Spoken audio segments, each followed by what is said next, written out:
Kia ora koutou, ko Frank Lepera toku ingoa.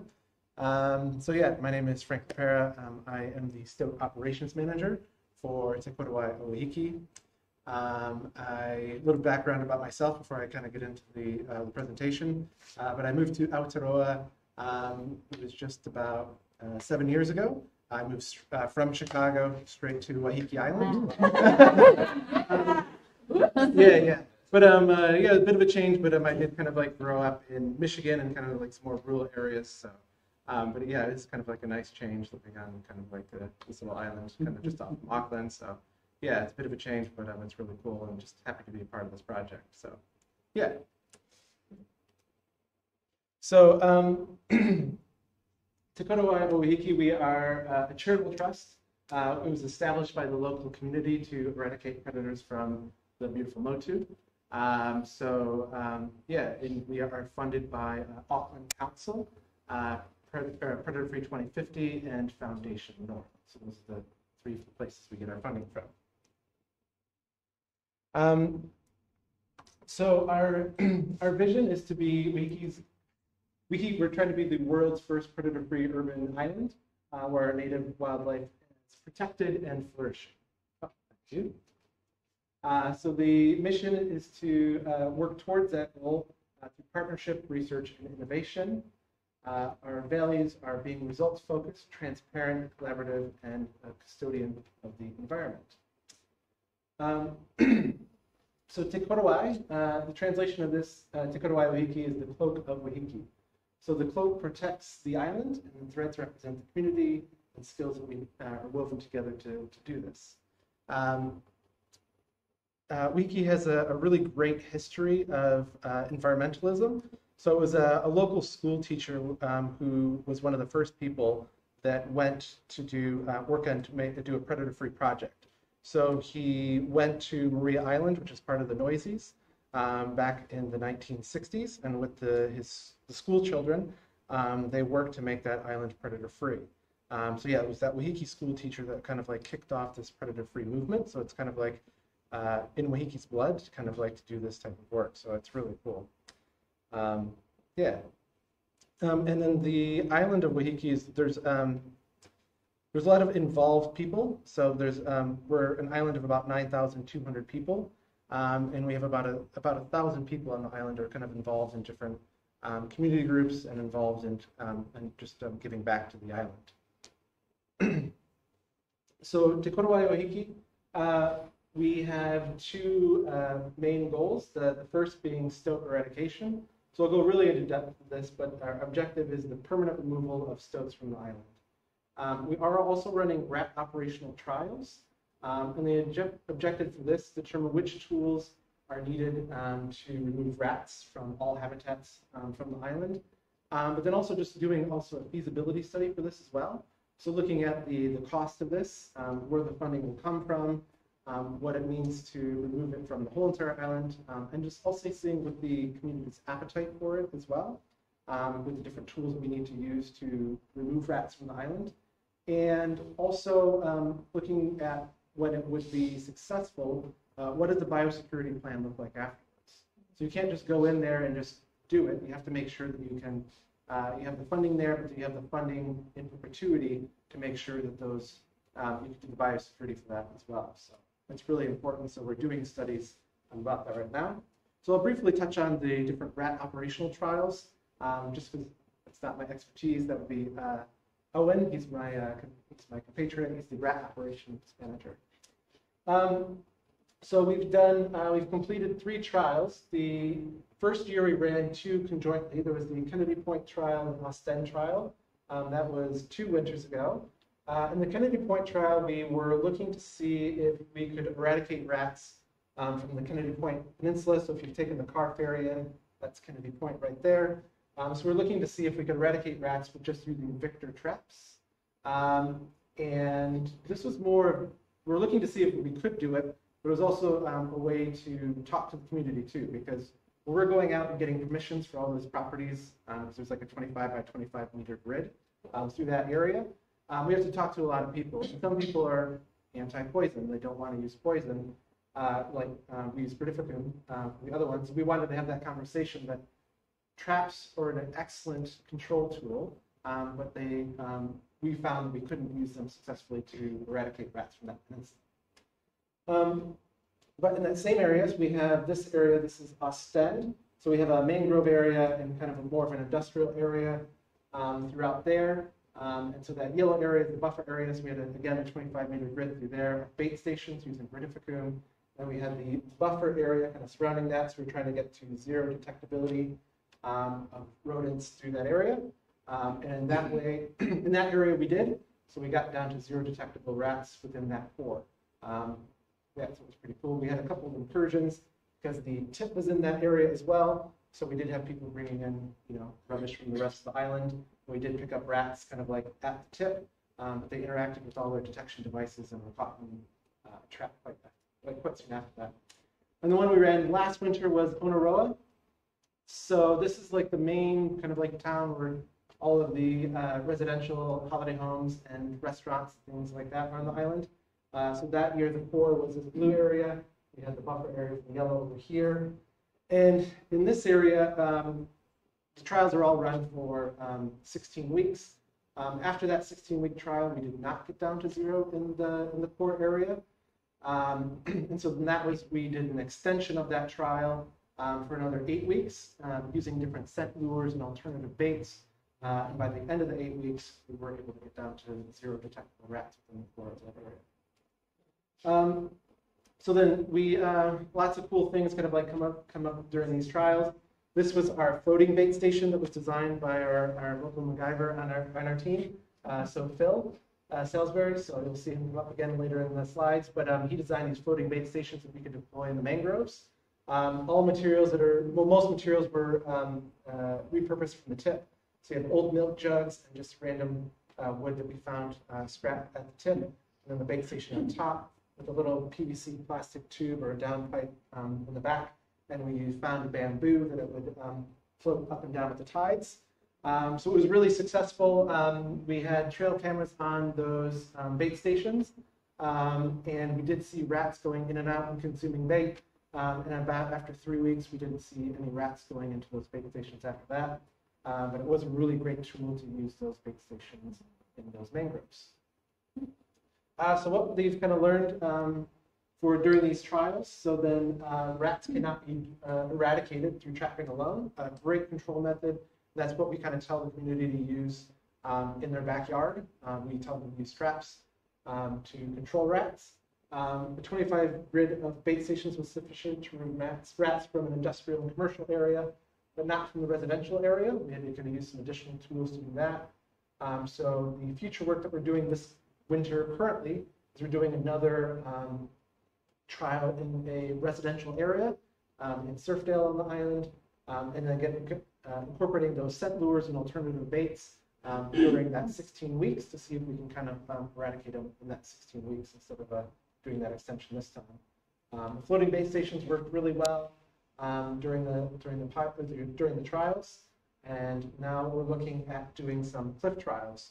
So speaking with the people down at Predator-Free Wellington, that is one of the areas that they have a lot of difficulty with, especially cliffs with ivy. So this coming kind of like late winter, early spring, they're looking at doing some cliff trials and doing some different delivery methods with delivering bait down really steep cliffs. So we're going to try to see if we can do that efficiently. We did try it a little bit before using abseilers, but that's just so cost prohibitive. You really can't do that if you're trying to do that for the whole island. But yeah, it was just ridiculous. So on to the stoats. So eradication versus control. So then again, with the stoats, we're trying to eradicate. But controls, if you're doing a control project, you're just controlling the population size, preventing them from spreading across, and limiting damage to the ecosystem. But we're trying to eradicate stoats, so remove every individual of that species from the island, and removing all of that damage from the island. There's 3 key principles to the eradication. So all of the invasive species must be exposed to the eradication technique. Removal must be faster than the breeding, and immigration must be 0. So I'll touch on these a little bit. So for the stoat eradication, we started in February 2020. We're up to 1,600 traps across the Motu. They're baited frequently with fresh rabbit and eggs. There's about 350 different properties that we engage with on the island. So that's a mixture of farms, vineyards, lifestyle blocks, suburban construction sites, dock reserves, Auckland Council land.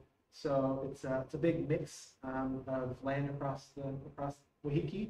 But yeah, so then it makes things a little bit challenging, but exciting as well. And so now we're kind of like down to, we're saying we're in this detect and respond phase.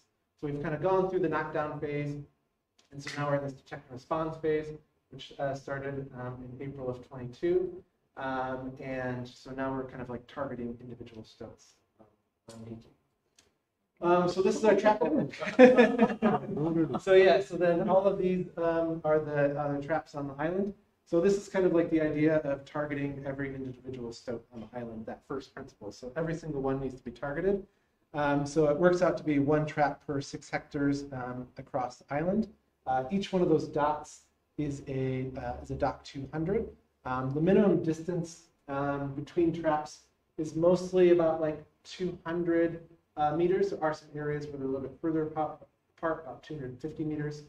But yes, we have a really extensive network across Waiheke. Yeah, it's pretty impressive. But yeah, so then the smallest home range, because the idea is that the smallest home range of a stoat is the female during denning season. And they figured that is kind of like at that kind of like 6 hectare area. So we want to make sure that we're kind of like able to target those dens. Because again, you know, the females are giving birth to like 6 to 12 kids. So we want to make sure that we can target those stoats before they kind of disperse across Waiheke.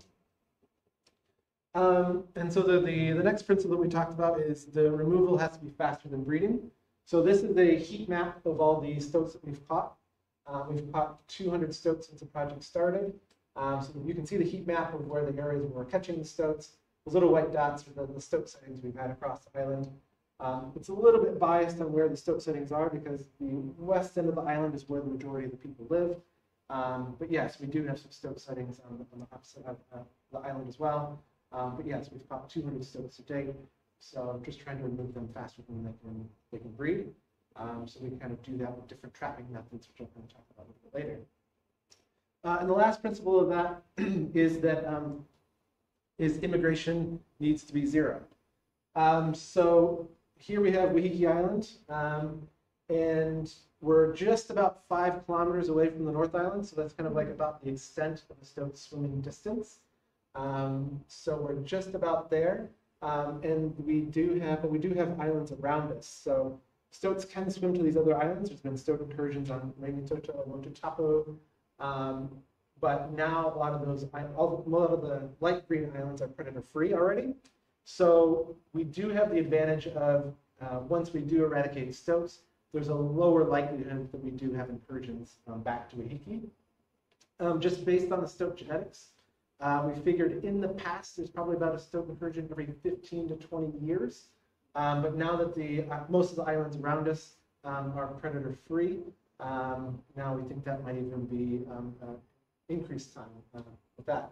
And it's really great because with these predator free islands, we have lots of different bird species that can self-reproduce once we kind of eradicate stoats from Waiheke. And I'll kind of touch base a bit on those coming up.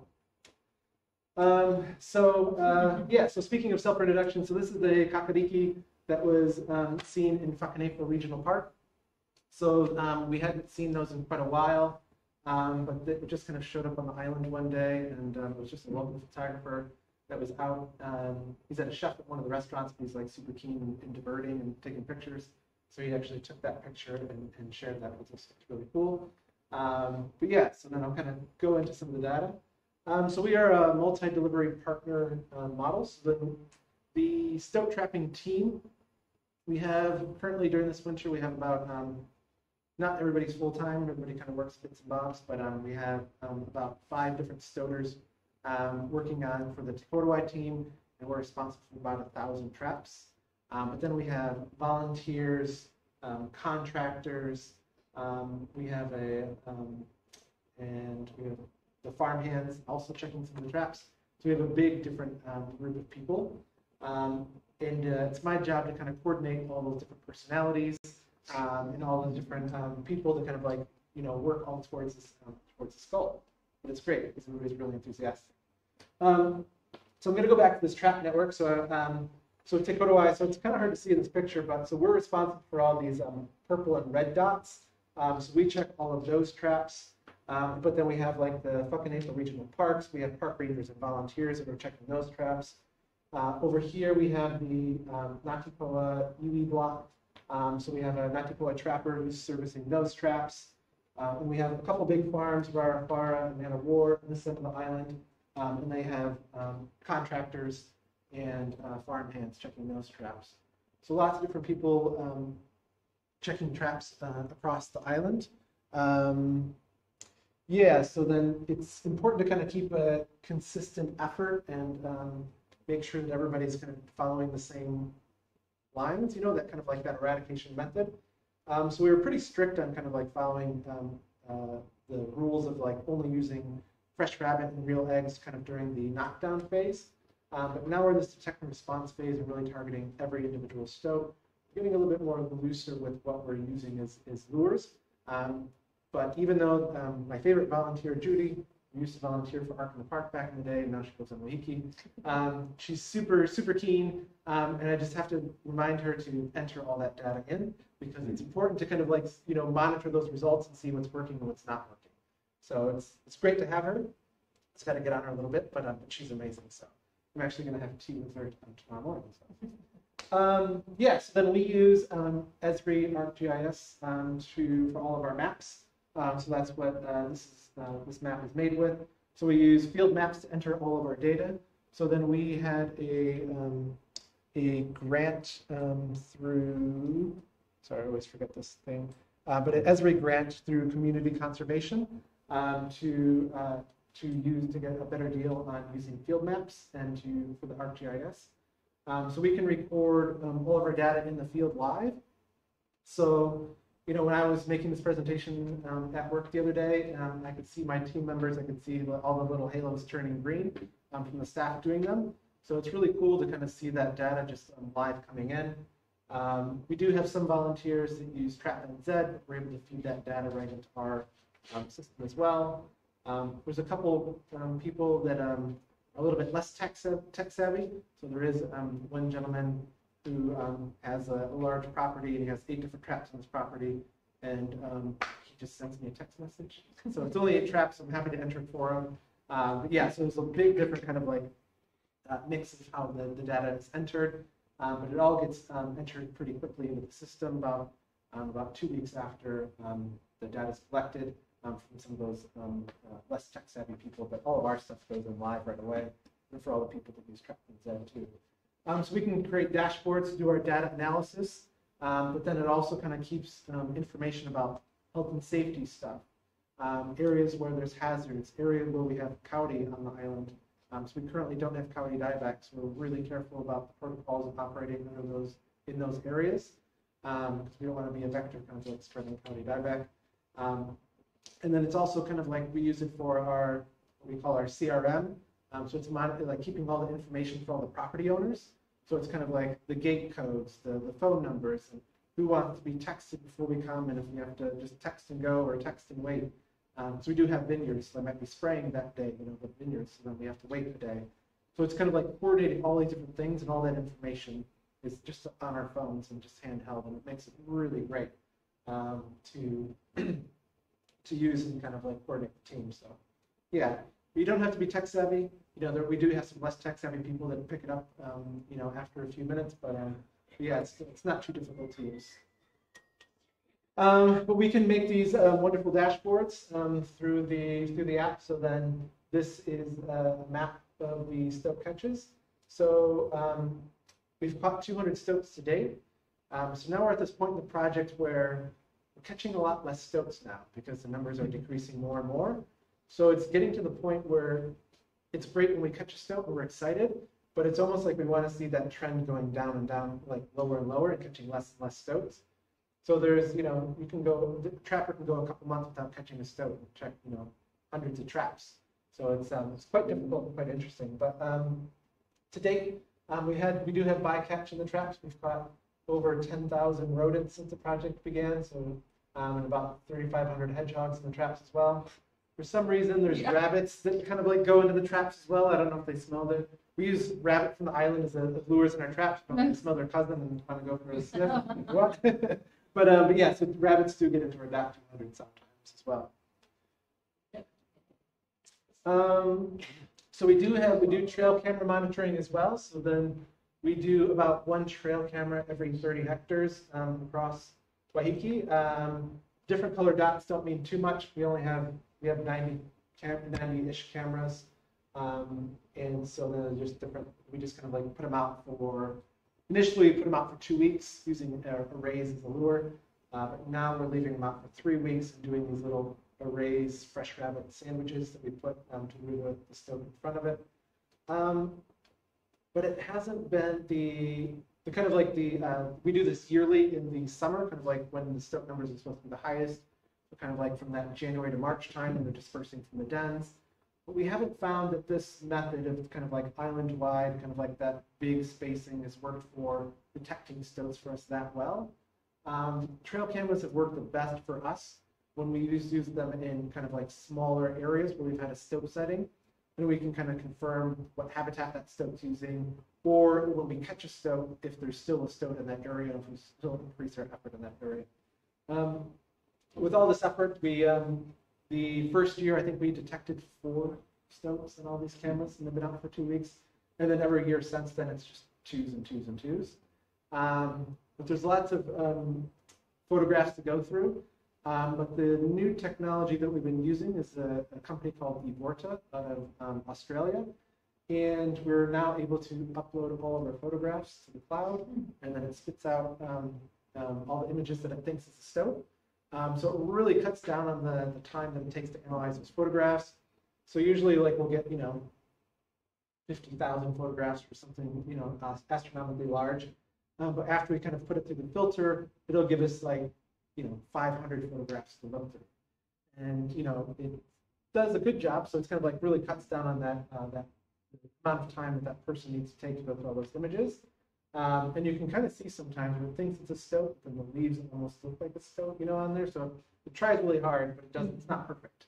But we've compared it to the humans that have gone through, like the people that have gone through the images, and it does just about as good a job. So we pick out the same number of stoats from the person doing it, from this technology doing it, that really kind of cuts down on the effort. So it's really cool. So just kind of like on some more data, so we can monitor trends and things like that. So this is just the different the male, female, and the green is unknown, the yellow is male, and the orange is female.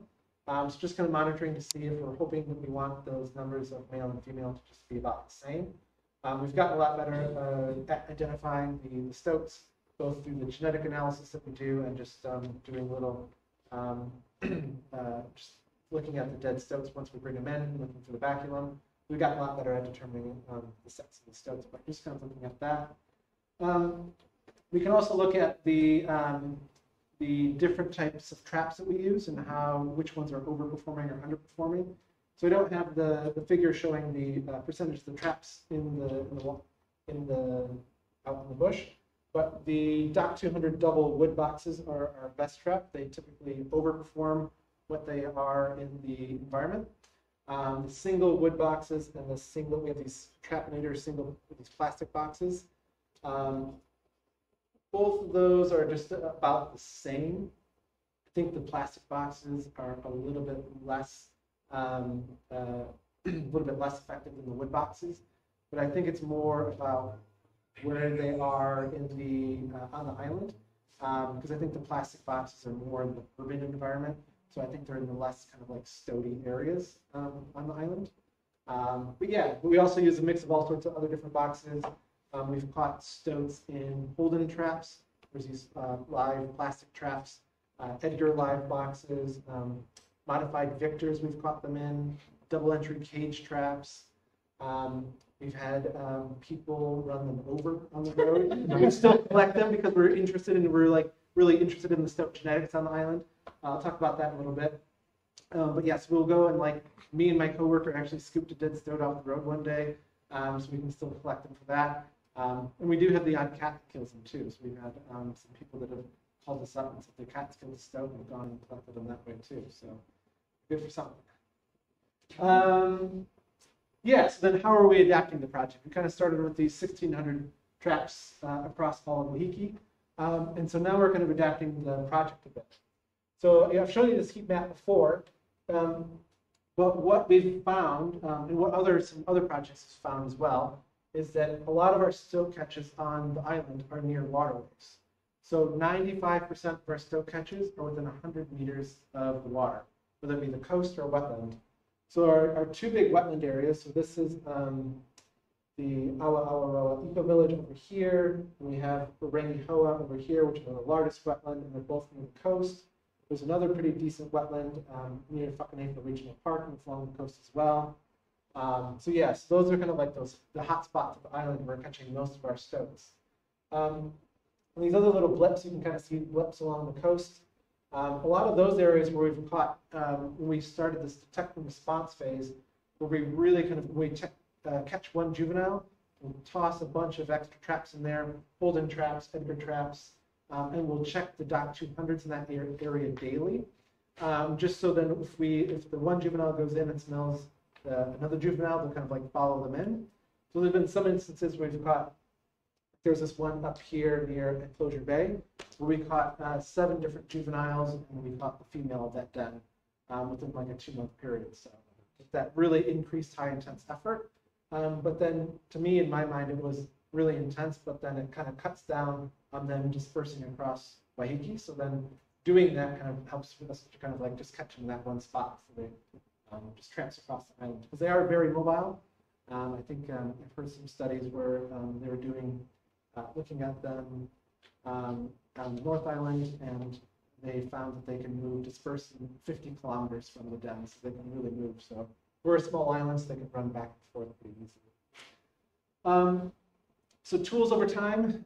So basically, we have our different types of traps up here, the different lures we have, the different monitoring methods, and we have started using a toxin for stoats as well.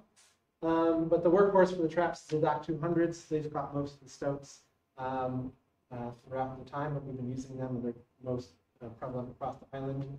But yeah, I talked about all those other traps. The fresh rabbit and real egg, we've been using those consistently from the beginning of the project. We've tried ferret bedding, the dehydrated rabbit, stoat bedding, which has been a really effective tool. We've got stoat bedding from a few different, from Manaki to put in the traps, and then there's that stoat scent in the trap as well. We also take, I always kind of joke, we take dead stoats for walks, we kind of tie them on a lead and create those scent trails through the bush and rub them on the traps, which is really effective as well. We tried egg mayo. If we catch a small mouse or another rodent, we put those in the traps as well. Sardines, fish oil.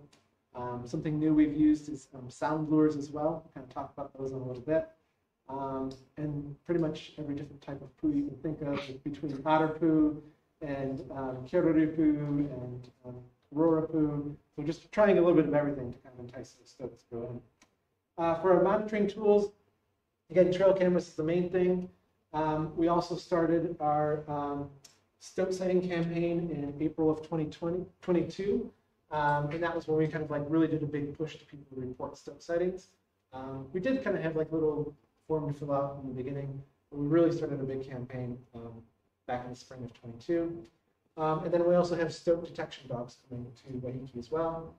And then just this past year, we started using PAP, which is a stoat-specific toxin. We haven't found it to be too useful as of yet.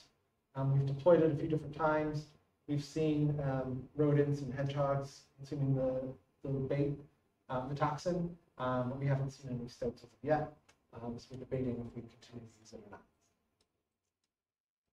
So yes, Salisbury saucer. So this is another one of Phil's concoction, or like his invention. So this is kind of something pretty cool that he kind of came up with. We're going to do some minor alterations to it. Basically, we have those 4 hold-in traps. Those are live traps.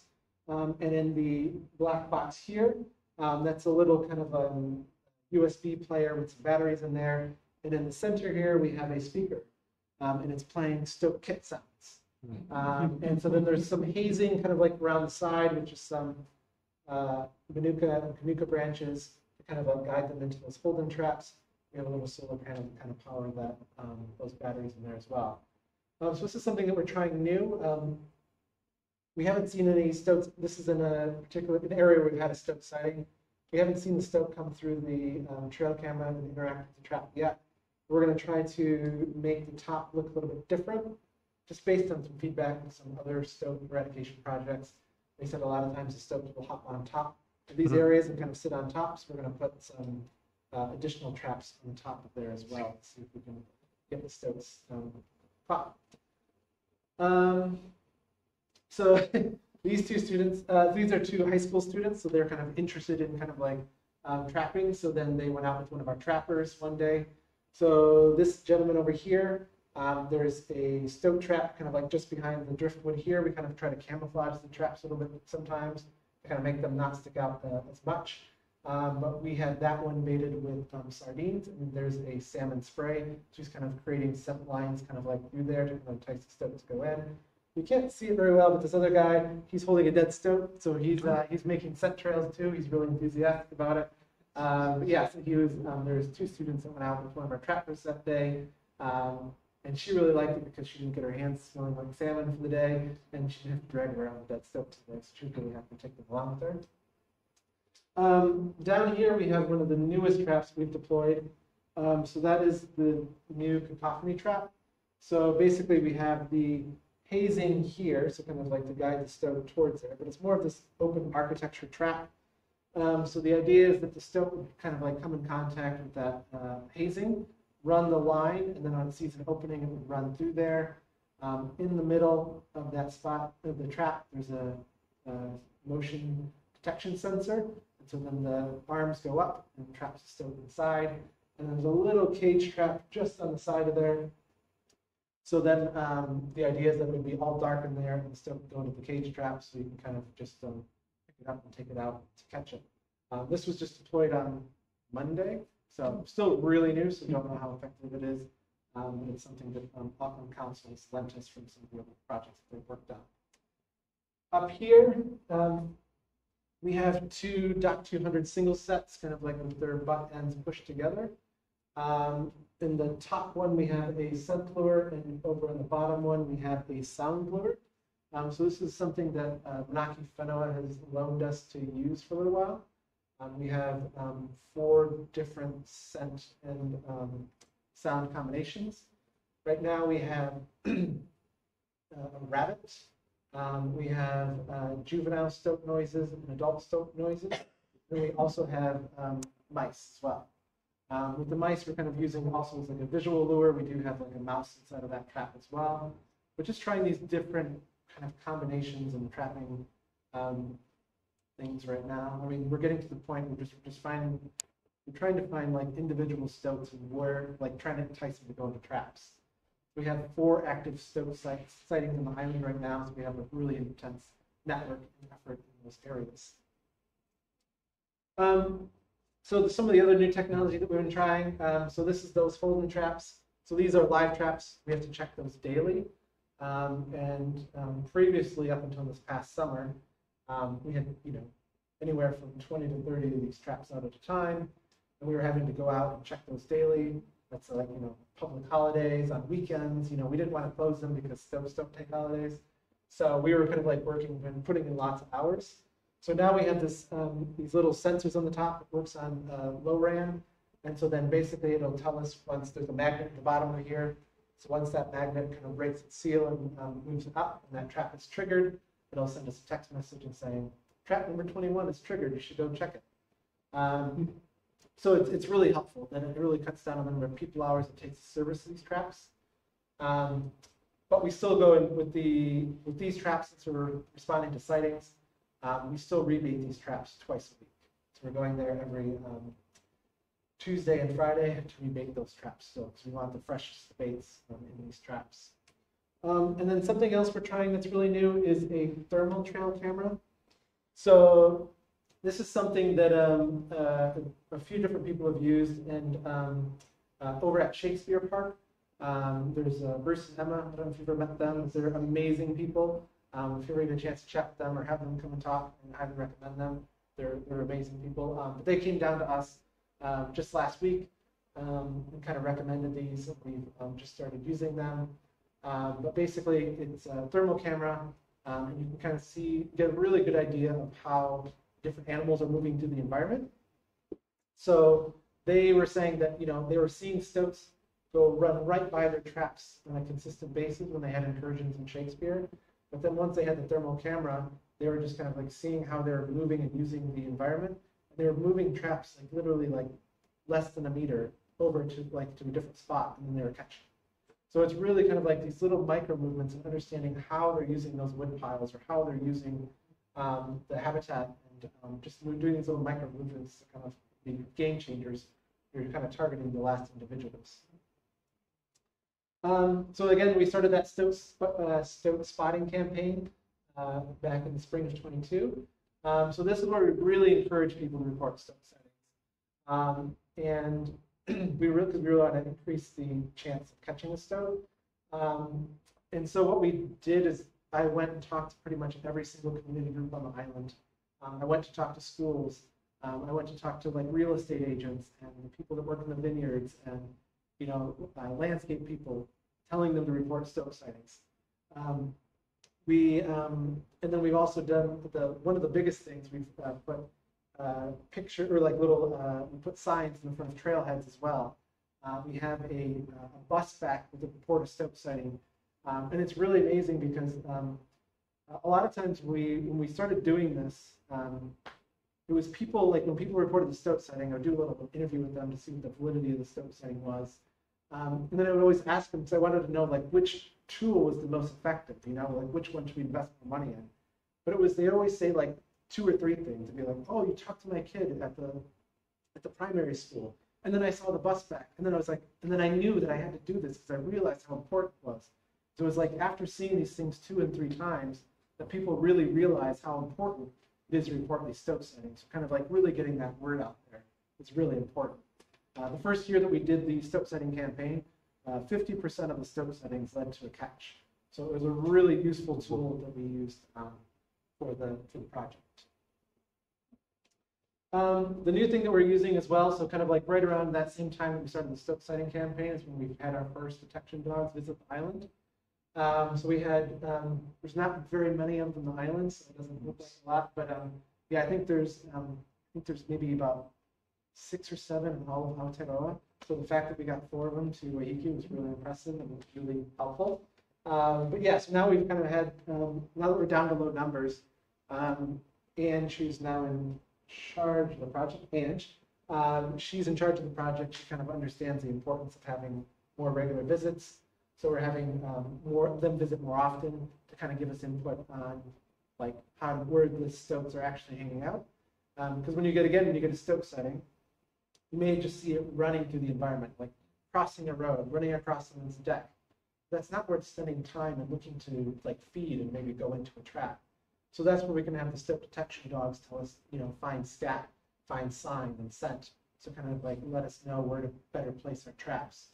So it's been really useful to have the stoat detection dogs on the island. So I think we've had them on the island for about, I'd probably say maybe about like 20, or maybe I would say like about 100 days.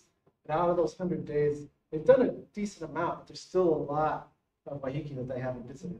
So we kind of have them target areas where we've had stoat sightings or stoat signs. And so you can see really intense grids in those areas. And it's been really helpful for that process. When we had a stoat sighting kind of like right in this Cable Bay area here, we had somebody film 3 stoats playing in their front yard in the rain. And so then I was just like, so grumpy. And I was like, we got to get them. We put a bunch of traps out. We're trapping, we're trying our darndest. And then it was Miriam, the lady over here. She brought her dog over. And it was just a wetland just to the south of there. She picked up some scent. So we moved our traps over to that area. And then I think it was the next day that we moved the traps over there, we caught 1 juvenile. And then the next night, we put that same trap there, and another juvenile went in. And then I think it was about 3 weeks later, there was a bay just to the north there we caught a third one. I can never say that it's the same stoats, but I like to think that they are. But it's really useful to kind of like have that information to help us kind of, catch stoats. And now we have a stoat detection dog in training. So this is Parker, and he is working with Tilda, one of our stoaters, and he is in training. So we're hoping that he will be certified, hopefully, maybe by the beginning of 2025. So he just started, so they still have to sit for their interim, and then you have to wait a little while before you can sit for your official detection dog certification. But it's all through the Department of Conservation, and they're really strict about it. You have to do lots of kind of like bird aversion stuff, and making sure that you're really just focused on that stoat scent. So it's a really difficult program. I think that's why, and the people have to be really dedicated. And it's really great that we have Trapper Tilda doing this. So just really excited, and we're just trying to give her everything that she needs to succeed. So this is a really busy slide. So stoats, genetics, and tooth aging. So basically what we're doing with this is we're sending all of our stoats away for genetic analysis. And basically what it's telling us is we can kind of determine how many kits we're catching from dens, how many male, if we're catching the male from the den that bred with that female, and if we're catching that female from the den. So we can really get a decent idea, because in theory you're going to catch at least one juvenile from every den with that trap density across Waiheke. So we can get an idea of how many dens we have left, or how many denning females we had the previous spring. So last spring, so we always have to look backwards with these things. We think that we had about 4 dens on Waiheke. But if you miss any one of the juveniles, if you don't catch that female, then there's 6 to 12 more. So you have to really just kind of keep your foot on the pedal and keep on going strong and trying to eradicate these stoats. So this is a really cool story. So this is an instance where all of these different tools kind of like came together. So this is, if you're interested, or if you know Waiheke Islands, this is Rangihoa. This is where the golf course is, the big wetland hotspot area. We knew that we had a potential den in the area. We had 2 people report stoat sightings on the top of Tefo Peninsula. So we sent detection dogs in there in that first spring. So we had about 4 different detection dogs spend 3 days in this area. So these were all their tracks. They found very little scent, but a few small pieces of scat. But just kind of like a really interesting side note. We think it's because we have a lot of cats on the island that stoats are very secretive, and they don't like really mark their territory with their scat on Waiheke. It's always really, really hidden. So just talking with Brad, who went down to Chalky Island, where there was that stoat version down there. He was saying that the stoat was pooing everywhere, marking its territory, letting everybody know where it was, and there's just find piles and piles everywhere. But because we have high intensity of cats on the island, the stoats are really secretive of where they poo, because cats will prey down stoats. So it makes it really hard to find them. So we found a few scat in that area. There was some scent in that area, and the dogs were really keen on a couple wood piles in that area. So we put a couple trail cameras on the 2 wood piles, and then we found a stoat on one of the images. So I don't think you can probably see it, so I'm going to do this. So yeah, right there. So we saw that stoat kind of like hopping around that wood pile from that trail camera image. We found it carrying, in the images we saw it with a dead mouse in its mouth, and also a dead bird. So kind of like taking food underneath that wood pile and caching it for a later date. So what we did is we did a really high intensity trapping effort all around there. We had an Edgar trap with a sound lure in there, so playing those juvenile stoat kit noises. And we also had a Holden, that yellow plastic trap, in there as well, right next to it. And then we took the dead stoat for a walk all around that wood pile and rubbed it all up into the traps. And then it was the next day, after we did that dead stoat walk, we caught that stoat. So really awesome effort by the team. And this stoat actually really kind of like a cool story about him too. So then he went on a little trip. So he went down to Manaki Whenua they do pen trials. So they want to see how the stoats interact with different traps, different lures. So he went down there to see how stoats interact with it. And there was about 20 different stoats that they were looking at. and he was always the last one to interact with all the different traps and all the different lures. So he was always the most leery about everything new. So I was just really excited to catch, stoats like this. But these are the stoats that we're dealing with now. These are the stoats that we're trying to catch. So that's why it's really hard to kind of get down to zero. But we have a really amazing team. So we bring everybody along for the journey. So we do things like you're doing here today. So we kind of we have talks. So we have in that bottom right-hand corner, so that was Dr. Andrew Veal, the guy that does all our genetic data, him presenting to the community. And we have, different people talking about different, I forget his surname, but up on the top we have John, give me a minute. But he does a lot of stuff with dotterels, so he does a lot of the dotterel studies on Waiheke Island. So he was talking about the dotterel population on the island. And here we were visiting the regional park, just kind of talking with the local ranger just about the terrain and the habitat in the local park as well. So it's about sharing all this data and bringing everybody along with it, because it's about just a big team that's kind of working on this project. And just kind of celebrating the wins. So then this is Tim Lovegroves. He's kind of does some of our training with the 5-minute bird counts. We do 5-minute bird counts every year. So training the team about how to identify birds in the bush through song and sight. So really cool to have him when we have those 5-minute bird counts that we do kind of that November time. Trying to determine sex of stoats and age of stoats based on skull measurements. So just really kind of teaching people, the team, how to enrich them and kind of doing different activities as well. That was a cake that one of the team members baked once we reached our 100,000th trap service. Now we're up to 175,000 trap services since the project started. So lots of mahi that goes into this. But yes, we're celebrating those milestones. So we had another cake, and we had our 200th stoat catch. But just really kind of celebrating and kind of bringing along everybody on this journey.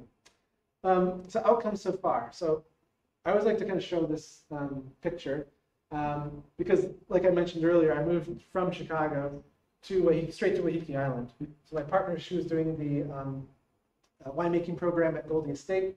She was just like, "Oh, do you want to move to Waiheke?" And I was like, "Yeah, sure, why not? Let's go for it." And when I first moved to the island, I was just like, being from Chicago, I was like, "You guys have parrots on the island?" And it just blew my mind. And so I just remember going out in the bush numerous times and trying to find kākā and just looking for them, listening for them, and just it was a big effort before I saw my first one. Just spending so much time just watching it. Just tear the bark off the kanuka trees and just kind of looking for grubs and stuff.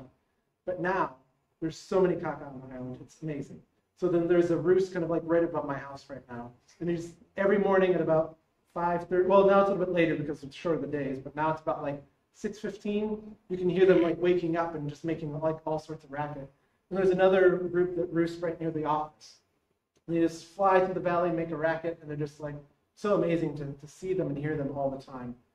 So it's really great to kind of see that impact because as you know, the North kākā are really indicative of the low stoat numbers.